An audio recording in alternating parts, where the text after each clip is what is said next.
হরে কৃষ্ণ। শুধু গৌর ভক্তবৃন্দ, আজকের এই যে ভাগবতম আসরে এসেছি সাধুগুরু বৈষ্ণবের কৃপা লাভ নেবার জন্য। তদ্রূপ বর্তমান সময়ের যে সনাতনী ভাবধারা বা আমরা ধর্মটাকে যেভাবে অবক্ষয়ের রাস্তায় নিয়ে চলে গেলাম, সেখান থেকে বের করে নিয়ে আসার একমাত্র রাস্তা হচ্ছে এই সাধুগুরু বৈষ্ণবেরাই। এই সাধু সন্তরা আজকে যেভাবে আপনারা তো ইতিমধ্যে শুনেছেন, দেখেছেন, বিগত 4 বছর যাবৎ সমস্ত সাধুরা, পশ্চিমবাংলার সাধুরা, পূর্ব ভারতের সাধুরা, ভারতবর্ষের সমস্ত সাধুরা, তৎসহ বৈদেশিক বিদেশ থেকেও যেসব সমস্ত সাধুরা এসে শুধু পশ্চিমবাংলার বাঙালি হিন্দু সনাতনীদের একটু জাগরণ করবার যে অভিলাষিত চেতনা নিয়েছে, 2022, 2023, 2024, 2025 4 বছর যাবৎ একত্রিত বসে গীতা পাঠের আয়োজন শুরু হলো মায়াপুর থেকে। 2022, 2023-এ ব্রিগেড ময়দানে লক্ষ্যকণ্ঠে গীতা পাঠ, 2024-এ শিলিগুড়ির মাঠে গীতা পাঠের আয়োজন। এবছর 2025 বহু সাধু সন্তদের নিয়ে ব্রিগেড ময়দানে 2025-এর 5 লক্ষ কণ্ঠে গীতা পাঠ হলো। তাই সকলেই মনে করছে যে সনাতনীদের একটু জাগরণ হয়েছে। এই জাগরণ মঞ্চে কারা কারা উপস্থিত হলো? অ্যাকচুয়ালি ভগবদ গীতাটা একদিনের পাঠ প্রবচন তো গ্রন্থ নয়, তো জীবনের গ্রন্থ, সনাতন ধর্মের শ্রেষ্ঠতম ধর্মগ্রন্থ। গোটা পৃথিবীর মধ্যে জীবকুলকে উদ্ধার করবার গ্রন্থ। এটা শুধু একমাত্র সনাতন ধর্মের গ্রন্থ নয়, গোটা পৃথিবীর মানুষকে উদ্ধার করবার গ্রন্থ। আজকে কেন এই আলোচনা করছি? আলোচনা করার একটাই অর্থ, বর্তমান সময়ের যে চেতনাটা আমাদের মধ্যে প্রভাব বিস্তার করা দরকার। আমরা মুষ্টিমেয় কিছু সাধুরা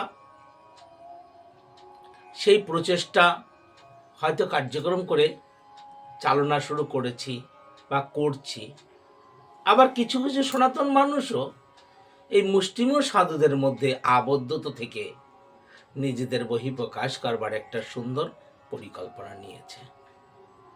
তা আমরা সকলে মিলে যদি যে দাবিটা তুলেছি ইতিমধ্যে সাধু সন্তরা, প্রত্যেক বুথে বুথে বুথ ওয়ারি একদম যেখানে অঙ্গনারী কেন্দ্রগুলো রয়েছে, সে অঙ্গনারী কেন্দ্রে আমরা শ্রীমদ্ ভাগবত গীতার কথোপকথন, সেখানকার শিক্ষা ব্যবস্থা এবং সেই সঙ্গে আবাল বৃদ্ধ বনিতার গীতা চর্চা কেন্দ্র যদি আমরা করতে পারি, তাহলে আমাদের সঠিক মূল্যায়ন হবে।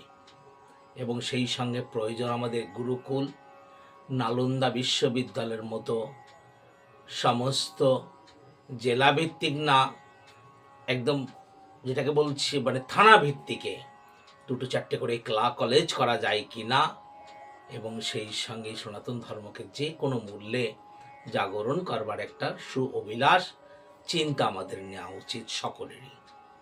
কারণ একমাত্র এই সনাতন ধর্মের শিক্ষাই গোটা পৃথিবীর প্রাক্কালিত চেতনা জীবনের শিক্ষাই হয়। এছাড়া কোনো শিক্ষাই শিক্ষা বলে গ্রহণযোগ্য নয়। আপনারা জানেন মনুসংহিতা, যে প্রথম আমাদের যে পুরাণ, সেই পুরাণের কথোপকথন শুধু ভারতবর্ষের মধ্যে লিপিবদ্ধ নয়, মনুপুরাণ গোটা পৃথিবীর যে সমস্ত দেশ আজকে উন্নতশীল দেশ, তারাই মনু পুরাণের উপর কথোপকথন কাজ, তার নির্ধারিত চেতনার ভাবনাটা তারা তাদের মতো করে তাদের সংস্কারে অ্যাপ্লাই করে আজকে তারা বৃহত্তর জায়গায় পৌঁছেছে। তাই সকল সনাতনীদের কাছে আমি অনুরোধ করব, ভগবান শ্রীকৃষ্ণ যে বারংবার দরবারিত কথোপকথন বলেছেন যে আমার কথাই শেষ কথা, আর সব বৃথা কথা, তাই আমরা বলবো শাস্ত্রজ্ঞ মতে। তাই উনি ভগবান, আমি যে কথাটা অনেক অনেক ভাগবতমের মধ্যে আমি আলোচনা করেছি বা এখনো সেটা বলছি, বা আপনারা অনেকবার শুনেছেন, বলছেন সর্বধর্মম পরিত্যাজ্য। অষ্টদশ অধ্যায়ের ৬৬ নম্বর শ্লোকে ভগবান শ্রীকৃষ্ণ অর্জুনকে যে উপদেশ জ্ঞান দিলেন, বলছেন সর্বধর্মম পরিত্যাজ্য মাম একাম শরণাম ব্রজ অহম তম সর্বপাপেভ্যো মোক্ষায় মা শুচ। শোক করার কিছু নেই, চিন্তার কিছু নেই, পাপের কিছু নেই। যদি আমার গোবিন্দ চরণে যদি আমি আঁকড়ে ধরতে পারি তবেই সম্ভবময়, নচেৎ অসম্ভব, অসম্ভব। তাই ভগবানের চরণেই আমাদের সকলের নিবেদন থাকা উচিত। আমি তাই গোটা সমাজের কাছে একটি বার্তা দেব,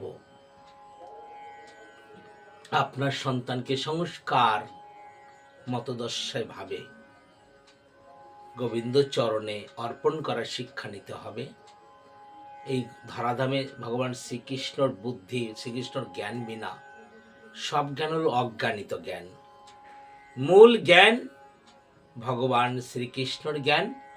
তাই সকলের কাছে আমার করজোর অনুরোধ, সবাই ভালো থাকবেন, বেশি বেশি এই ভিডিওতে লাইক করবেন, সাবস্ক্রাইব করে আমাদের চলার পথ আরও প্রবাহিত করবেন। হরে কৃষ্ণ, জয় জগন্নাথ, রাধে রাধে।